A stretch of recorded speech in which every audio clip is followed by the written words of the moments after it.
Imagine being born onto a planet that has existed for billions of years, only to be handed a bill the moment you arrive, just for the privilege of standing on its surface. How did humanity end up in a bizarre system where we must rent the Earth from a select few, transforming our natural birthright into an engine for modern poverty?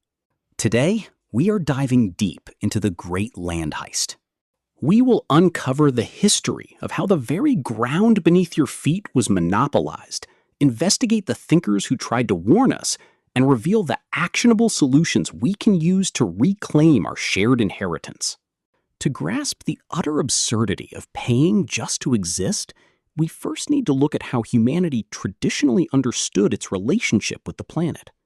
In these cultures, land cannot simply be owned or divided up into private parcels. Instead, it is a communal inheritance. The land itself is seen as a provider, intertwined with cultural identity, spirituality, and communal sharing.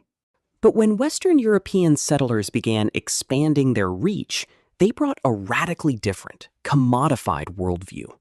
This perspective was largely built on the idea of ownership and exclusivity, often disregarding the long-term ecological consequences or the people already living there. You might have heard of the tragedy of the commons, the idea that if land is shared, selfish individuals will inevitably destroy it. The real tragedy wasn't the commons itself, which was actually a highly regulated and deeply organized social system where communities successfully managed their resources with strict rules and checks on power. The true catastrophe was the enclosure of the commons.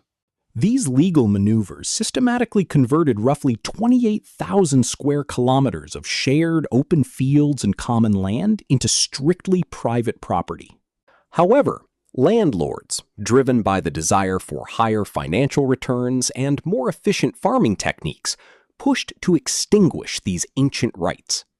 This era of enclosure was an orchestrated process of expropriation and dispossession. As modern researchers point out, this denial of humanity's birthright was engineered through dispossession, taxation, and artificially raising the price of land, forcing ordinary people into dependent wage labor. In the winter of 1795, Thomas Paine, the fiery intellectual who helped inspire the American Revolution, penned a brilliant essay titled Agrarian Justice. The earth, in its natural, uncultivated state, was and always should be the common property of the human race. Paine made a crucial distinction between natural property, such as land, air, and water, which comes from the Creator, and artificial property, which is the wealth created by human labor. The monopoly of land had violently dispossessed more than half of the inhabitants of every nation of their natural inheritance. Paine's solution was remarkably practical. Instead, he proposed that every proprietor of cultivated land owed a ground rent to the community for the space they occupied. He insisted this wasn't charity, but a fundamental right and a demand of basic justice. In 1871, while horseback riding near San Francisco Bay, George asked a passing teamster what the local land was worth. In that exact moment, it hit him like a flash of lightning. As populations grow and society develops, the value of land inherently skyrockets, meaning that the people who actually perform the labor must pay more and more simply for the privilege of standing on the earth. He argued that while people absolutely have the right to own the value they produce through their own labor, the economic value of land, which is created by the surrounding community and by nature, should belong equally to everyone. His ultimate solution? By taxing the value of the land itself, not the buildings or the labor put into it, society could recapture this unearned wealth for the public. So, if these brilliant solutions have existed for centuries, why are we still trapped in a system that forces us to pay exorbitant rents just to exist? It merely evolved into modern corporate capitalism.